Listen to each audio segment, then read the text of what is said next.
ও কালকে রাতে আবার চেক করছে, চেক করে দেখে ওর আসলেই 3টা।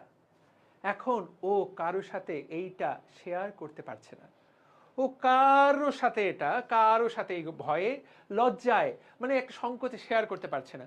বন্ধুদের সাথে যদি শেয়ার করে, বন্ধুরা তো দুষ্ট, তোমরা তো একদম দুষ্ট, তোমরা তো একদম দুষ্ট, তোমরা ওকে পচাবা, এই তোর 3টা, এই তোর 3টা, এভাবে তোমরা ওকে পচাবা। তো ও কারোর সাথে শেয়ার করতে পারছে না। পরে ও সিদ্ধান্ত নিল যে না, এইভাবে তো চলতে পারে না। ও গেল ডাক্তার